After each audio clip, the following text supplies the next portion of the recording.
What's up, everybody? It's Luke James, not the singer. If you're looking to get your music reviewed, you can hit up this email that's right here. But today I'm going to hit you up with my thoughts and opinions on this EP from Dirty Needles called Paradise. Now, I have reviewed Dirty Needles in the past. He's a rapper who's coming out of Ohio who put out a pretty good project called Finally, and that one made my year-end list last year in regards to indie and underground projects. There's a lot of great content on there, and I thought he was rapping his ass off in spots, so I was curious to see where he was going with this new EP, and thankfully he didn't disappoint. I actually like this one much better, but either way, make sure you check out the links down below to find him and hear all his music, because he does have a lot of good stuff out there.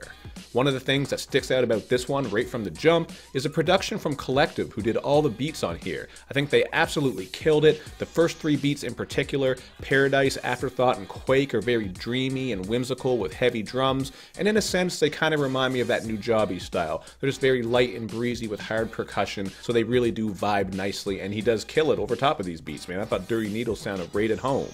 We're also going to get a filthy track called Formatic, where we're getting a Nas sample, some dusty drums and guitar, so there is a bit of variety here. It's not all going to be dreamy. I thought that song right there was hard as hell, and we got to shout out the Ghostbusters reference where Dirty Needles says that he'll put someone in a box like Peter Venkman. If you're wondering when the right time for a Ghostbusters reference is, it's anytime. So sonically, this is a very traditional hip-hop project as far as the overall sound goes with the production, and even the way that Dirty Needles is rapping.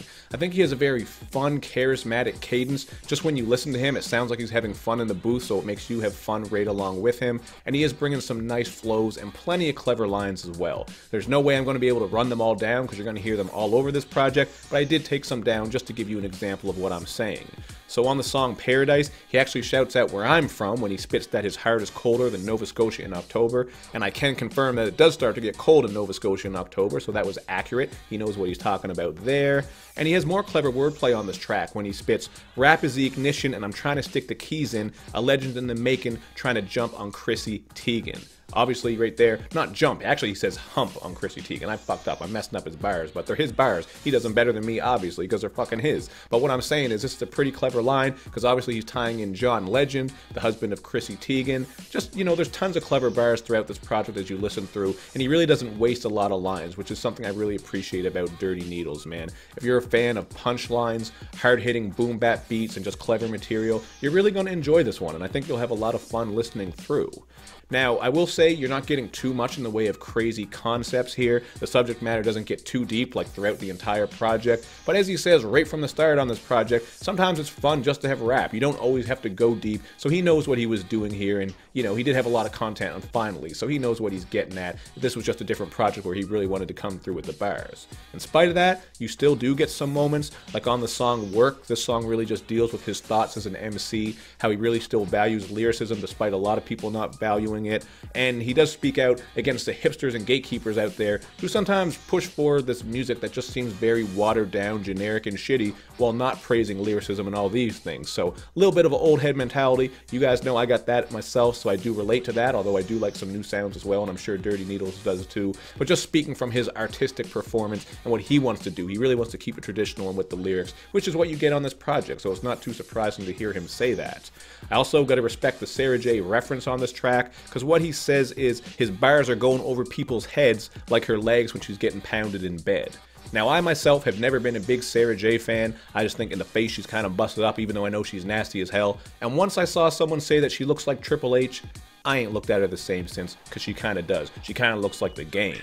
But the track that stuck out the most to me as far as content goes is Nike's Shoebox. This one is just very nostalgic as he's reminiscing about his Nike shoebox, which holds all his memories, whether you want to talk about baseball cards, love letters, condoms. And this is something I think a lot of people will be able to relate to, because sometimes we hang on to trinkets from our past, and when you look back into this trinket box, or in my case I have a bag that's full of all kinds of this stuff, you really get these flashbacks and these feelings of warmth as you just remember people from the past, things you went through from the past. You really hold on to that as you get older, and it means quite a bit. There's a really dope line on here where he says his dad was speaking to him about the importance of treasuring memories over materialism, and I am fully on board with that, so this is one of my favorite tracks. You're also getting a beautifully sung hook on here from Jen Voix, or Jen Voix. I hope I'm saying your name right. I apologize if I'm not, but I like the hook on it. Really just a dope nostalgic joint on that one, and that might be my favorite track on here. I thought it was great as far as the songwriting went, the topics, clever bars, really just hitting home with what his point is on that one. But since I did mention that one as my most favorite, I gotta mention that my least favorite is I Think. I think production-wise, this one was just kind of dull compared to all the others, and the feature verse you get on here is one of the weakest verses on the whole project. I'd say it actually is the weakest because Dirty Needles is really doing better throughout the album, so these things tie into it being my least favorite, although it's still not all out trash, just not really a great track compared to all the others. So all that said, I'm going to go with a 3.5 out of 5 on this one because I'm pretty happy with it. The reason I'm not going to go higher is because it isn't overly unique or creative and the ideas aren't overly fleshed out, but it's still a really fun ride and Dirty Needles knows what he's doing with this one. I just think if he can take that content and that personal stuff he really had on Finally and mix it with this sound and quality, keep it nice and cohesive, he can very easily make something that's a 4 or possibly a 4.5, man. He's got all the tools to do it. I think this is a step up from his last one, although I do appreciate the content on that. So make sure you check this one out and don't sleep on it because I think it's probably going to make my indie underground list again. So there you have it, my thoughts on the new Dirty Needles project. I hope you guys check it out and enjoy it, and make sure you do all that good YouTube and social media stuff where you show me love, you show me lots of it. Thank you for watching, everybody. I will see you next time.